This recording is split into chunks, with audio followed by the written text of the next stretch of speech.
Hey everyone, Josh Neighbors here, Locked On Big 12 podcast. Joining us tonight, it is Austin Keeney of Wide Right and Natty Lite to look through the season that was for Iowa State. What went wrong? What went right? Some things did go right. How much of this is on Matt Campbell? And what are the things that Iowa State can do to turn things around in 2023? All that and more coming up on today's show.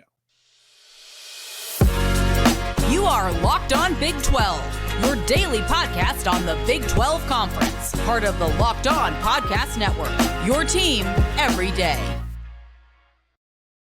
Once again, Josh Neighbors here, Locked On Big 12 podcast. Make sure you guys subscribe on YouTube, tap the bell for notifications, like the videos, leave comments, all of those things.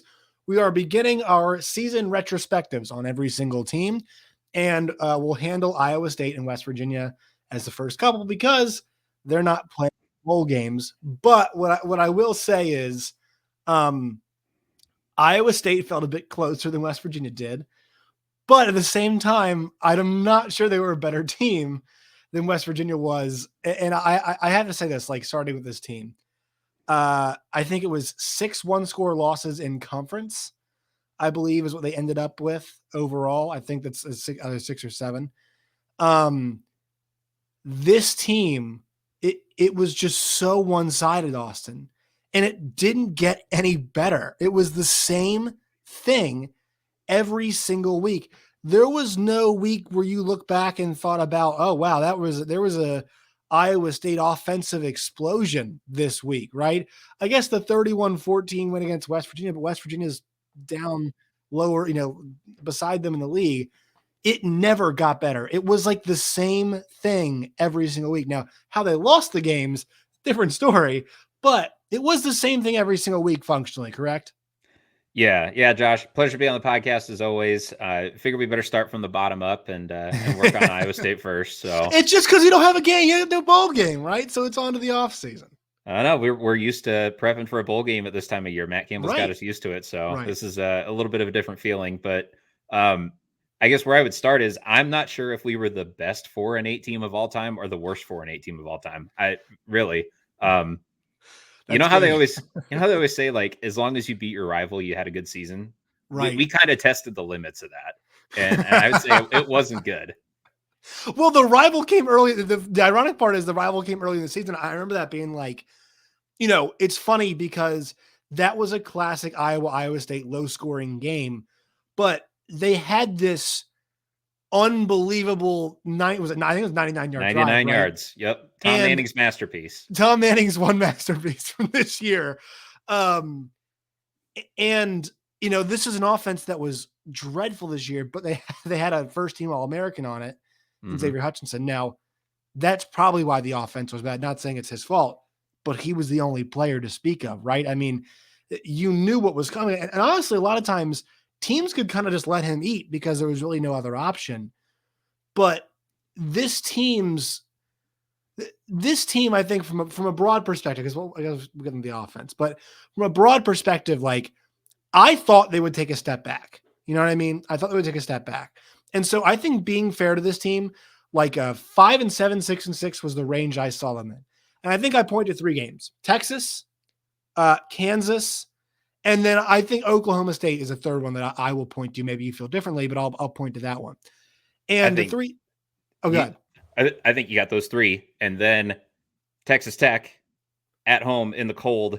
Yes, where we got stopped on the goal line twice on fourth down. Right. And Kansas State, we lost by 1 point. Weird. That was a bizarre game. That was a weird football game.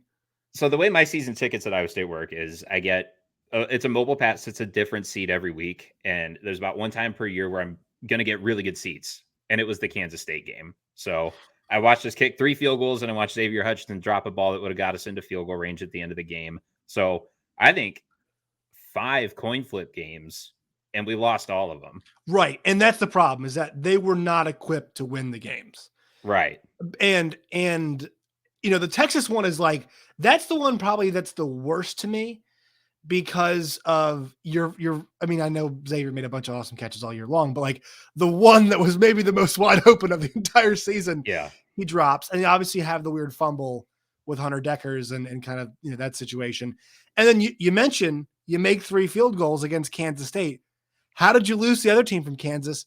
I think was it 3 correct? 3 missed field goals. How they lost that one. I was at that game in person too. So it's funny. I've had this talk with some people. Like, it's how much of this falls on Matt Campbell, and sure, some of it does. But to me, like, I actually thought this team was probably where this group of talent should be in terms of like where they were success wise. Some results just didn't go their way, but like they were. To me, this season should have been around 5-7, 6-6. So they're actually in the neighborhood of where I thought this team should be. Yeah. I think, honestly, we probably had the season we could have expected to. We took that step back like everybody thought we would. But if we flip one of those close games and go 5-7 and just barely miss a bowl game, we're probably like, that's okay. We were bound to take a step back. We lost a lot of talent, but 4-8 and 1-8 in the Big 12 it leaves that awful taste in your mouth. So it just, not what it could have been, even though the team probably performed to the level we should have expected it to. Yeah. The offense was a huge problem. I think I heard the stat. It was, if they'd scored 20 points in in all their games, they would have had 8 wins this year, I think is what it was. Right. That hurts. The offense, they couldn't run the ball, and they were starting a guy for the first time as a full-time starter, who just at this point in time was not equipped to handle that. And to be fair to him and Hunter Dekkers, not given the necessary offense around him to handle that. That's my read. What do you think? Yeah. Oh my gosh. How do you expect a quarterback to succeed when you have no running game? Your offensive line is frankly not good in pass protection, and schematically we were kind of a disaster throughout the year.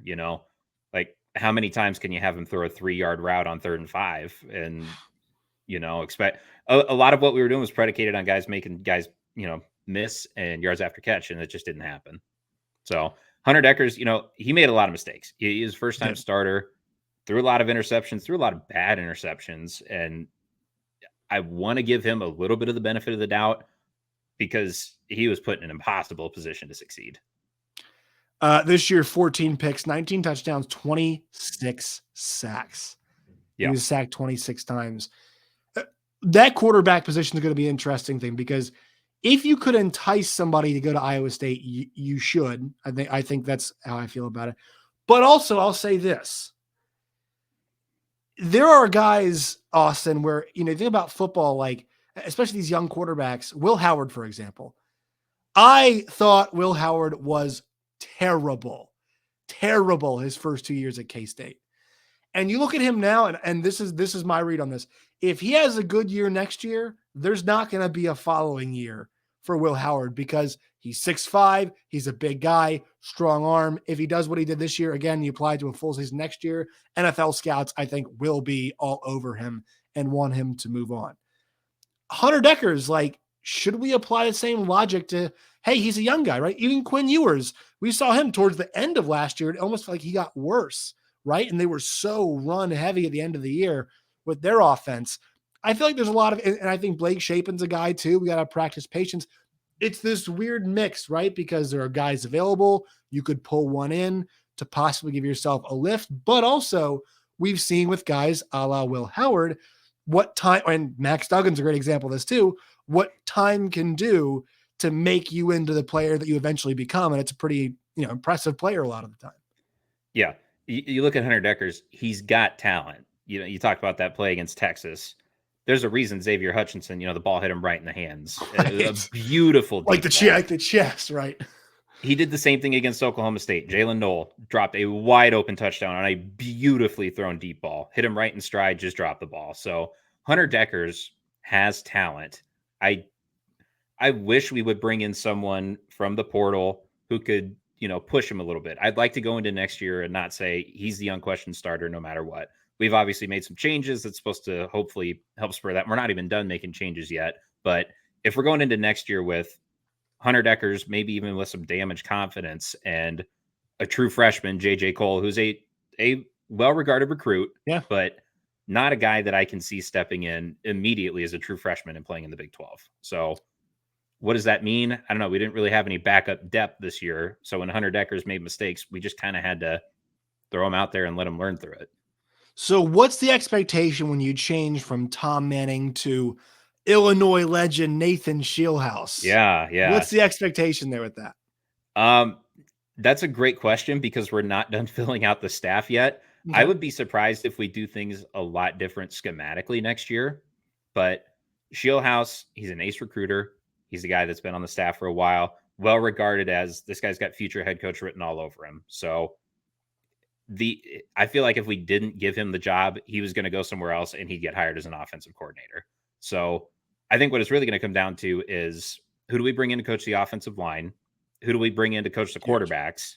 And Shieldhouse, I mean, he was responsible for running backs and wide receivers. That's a lot to put on a guy's plate. Mm-hmm. So hopefully him being able to just coordinate the offense as a whole and step back a little bit on those positional responsibilities. And I'm assuming he'll call plays, which again, it's a lot of unknowns because he's young. He's never been a coordinator before, but we got to hope that if they're willing to move on from Tom Manning, who had a very close personal relationship with Matt Campbell, right? Those guys have worked together for a long time. Matt Campbell realizing that, hey, this didn't work and we have to do something different. I'm hoping that we're going to allow Shieldhouse to call plays and do things a little bit differently, do things his way. And then the running attack, right? The offensive line was not up to I guess we learned this year that they don't grow Breece Halls on trees as we watched Breece Hall in the pros. And then we also watched Iowa State's running attack. Now, look, it's not all about the guy. Oklahoma State's a good example of this. Like, I'm not really sure it would have mattered who was playing running back for Oklahoma State. I don't think they would have done very well. Do you think that logic applies to Iowa State? Do you think it was a combination of the backs and line? Because I know people like Jairo Brock, right? He's got some experience. Obviously, I know people like him, but what is your read on the running back situation right now? Or not the running back situation, the run game situation? Because this was I think it was, they were 107th in the country or something like that in the 100s in terms of, rushing yards per game. And, I know it's not always a great way to look at it, but like you don't watch Iowa State and feel like they were effectively running the football this year. Not at all. Never felt like it at all. You look at Jairo Brock, I'm assuming he's coming back. We really don't know yet. Cartavius Norton is a freshman who kind of took over the job at the end of the year. And then we're bringing in a guy, I think his first name is Arlen Harris from Stanford. So we understand that there's room for improvement in the running back room. But again, it's really going to boil down to who's coaching the offensive line. And we haven't hired a strength coach yet either. So really, it's the most important position on the staff. All the most important spots on the offense, coordinator, quarterback coach, offensive line coach, strength coach. That's for both sides of the ball, right? I mean, strength coaches, that's both sides of the ball you're talking about there. So the reason I think the running game struggled so much is because we couldn't open up holes. Right. Offensive line was not effective. And again, we're still figuring out what that's going to look like, who's going to fill that spot on the staff. But that's where the most room for improvement is going to be, is bringing in a new strength coach, beefing up that offensive line, and then getting them working on opening up more holes for our backs. Because I think we have talent in the running back room. Just didn't get an opportunity to show it on the field. Let's talk defense. This defense was fantastic the entire season. I guess you'd say save the TCU game, but like, I'm not going to really count that one against them. I think that's pretty fair. This defense all year was, even after being put in a lot of bad spots in times by the offense, was dominant. They were fantastic. They were good to watch. What John Haycock has done with this defense, I think there's reason to believe like they can keep not producing this level maybe, but like maybe this gives, I think this is what Iowa State fans should think. If you can keep doing this, and not once again at this level, if you can keep doing something like this because of how well coached and how well organized the defense is, if your offense is once again average, you can win a lot of games. You can win 6, you can win 7. In some years, if your offense is good and borderline great or effective, whatever term you want to use, 9 and 10 is possible, right? I think for Iowa State, and I think that this is the upshot. This defense was awesome. And usually you can't say that because eventually the dam breaks, right? with when an offense keeps putting you in bad spots like this one did all year. The dam did not break, I felt like, at all this year in a lot of their meaningful games at all. I don't feel like it did. I'm amazed at what John Heacock is able to do because he kind of wrote the book on how to shut down modern offense. Right. And everybody copies him now, but they still can't solve Iowa State's scheme. So we still run it better than anybody else. And we're going to have some departures. Will McDonald, the all-time sack leader in the Big 12, he's graduating. He's moving on. MJ Anderson was a transfer that came in this year and had an incredible year. He's going to the NFL. Anthony Johnson is out of eligibility. So we're losing some of those key pieces, but that's a situation where I can lean on John Heacock and the system, and I know that we're going to put a good defense out there. Do you think so? You feel the same about next year on defense as well? It's going to be similar results, similar-ish result. Because I feel like Will McDonald didn't have that season that we thought he would. He didn't. Yeah, he came in with like 2 sacks away from the record, and he broke it in like the 10th game of the year or something. Right. He took up a lot of blocks. He had a decent year, but not a jump off the page kind of year that we would expect from him. So a lot of new guys filling in. It wouldn't surprise me if the defense isn't great in September of next year, but knowing the scheme that we run, the way that it works, we've got John Heacock there. He's the master. He knows how to shut down modern offense.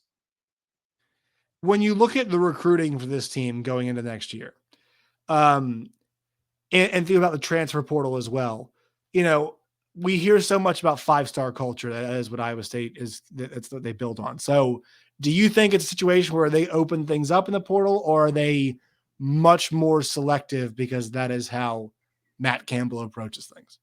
Yeah, I wouldn't count on anything crazy out of the portal. Like I said, we got Arlen Harris from Stanford. I think it's pretty rare for us to have like Power 5 transfers come in. Right. We were probably looking at FCS grad transfers, guys from MAC schools in Matt Campbell's backyard. We haven't had a ton of like defections through the portal compared to, I think, some other schools, which has been nice. You don't have as much you have to replace, but that means that you're bringing back a lot of pieces from a 4 and 8 team and expecting them to get all that internal improvement. So I wouldn't see a lot coming out of the portal. Maybe some smaller school guys that are ready for a step up, but I don't think you're going to bring in like we talked about, like a star quarterback or, a game breaking wide receiver or anything like that out of the portal. But you do mention, right, in the recruiting, I mean, their one top 300 guy is JJ Cole. Yep. So they are getting that quarterback potentially. And look, like it's, if I am Matt Campbell, I would say, okay, we just saw a freshman, or not freshman, but we saw a first-year starter get, tossed around a little bit. Mm-hmm. But still, it's an open competition, right? It should be an open competition with whatever they've got at the quarterback spot once camp hits, correct? Yeah, absolutely. And that doesn't mean that we're not going to bring in a guy from the portal who maybe has a little more experience, but Dekkers will be the clear guy heading in. JJ Cole, like I said, he's an 18-year-old kid. He's from Ankeny, Iowa. He's, local. You look at, we've got Iowa in the second week of the year. I know they're coming to Jack Trice, but you look at Iowa's defense, you're like, do you want to throw a true freshman out there against him? And how are you expecting them to perform? So I don't know. It should be an open competition. I don't know if it's going to be, but I don't know. If JJ Cole jumps off the page, if he's awesome in camp, then that's just a bonus for us. Otherwise, we're looking at a guy who now has starting experience and a new quarterback coach who's hopefully, going to help him out. Is the confidence of Matt Campbell shaken at all as we head into 2023? Not for me. And the reason is because he was actually willing to admit Make that the change, right. My close personal friend, Tom Manning, who's coordinated my offense for like 6 of the 7 years that I've been at Iowa State, the bottom fell out this year. When we had all that talent, we were really productive. And this year it stunk, So him accepting that and really cleaning house for most of the offensive staff, internal promotion, whatever, the staff is going to look very different. You look at the other program in our state who finished 130th in the country in offense and is the worst team in America to watch play football on a week-to-week basis. Yep. And there's no indication that they're going to change their offensive coordinator. If we were running it back, Tom Manning's still there, offensive line coach is still there, quarterback coach is still there, then you might have me not like doubting Matt Campbell, but maybe just like, come on, man, you saw what happened last year. How are we not making any changes? So the fact that we were willing to do it after this season, after the first down season in a long time, tells me that he's adaptable and willing to make change. And I forgot to mention this, but when we mentioned the Iowa game, I mean, Matt Campbell is breaking barriers for this program. Even in the 4-8 season, he got the monkey off his back of beating Iowa, right? And he did it in Iowa City too, nonetheless, right? Yeah. I think that's important to note that this guy, he's actually, and I was surprised, Austin, that we didn't hear his name. That Purdue job. If I was Purdue, I like Ryan Walters a lot. I went to Missouri. I think he was a fantastic coordinator. It sucked to see him leave, and I hope he does a great job.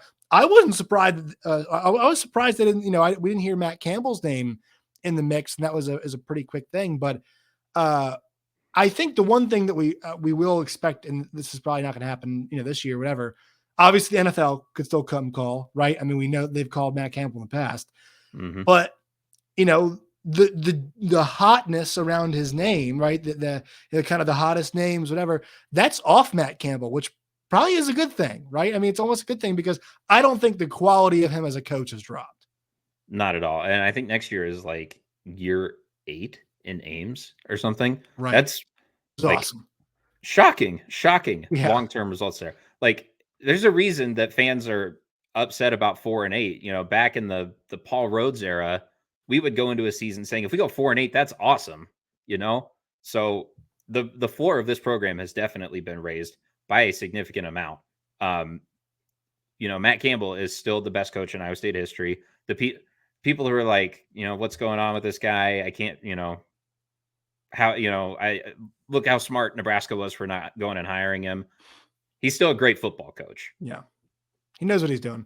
I wish you and I could go, let's look ahead of the schedule. But the Big 12 has decided not to release the schedules for I wonder why. Yeah, and they're trying to figure some things out, right? Good old there, Oklahoma and Texas to figure out where the hell they're playing, who they're playing, and when they're playing them next year. But I mean, it's obviously exciting to get those new teams in there, and I think it's exciting because I know it's a bad year, but I still feel like, even when you add in those coaches, I'm excited to see Matt Campbell and John Heacock go against a Gus Malzahn, a Dana Holgerson, right? I think there is a lot of excitement when you bring in, because that's the thing about the new guys coming in. Like, it's a bunch of pretty good coaches, so it's gonna be fun. I think for Iowa State that's a real disappointment.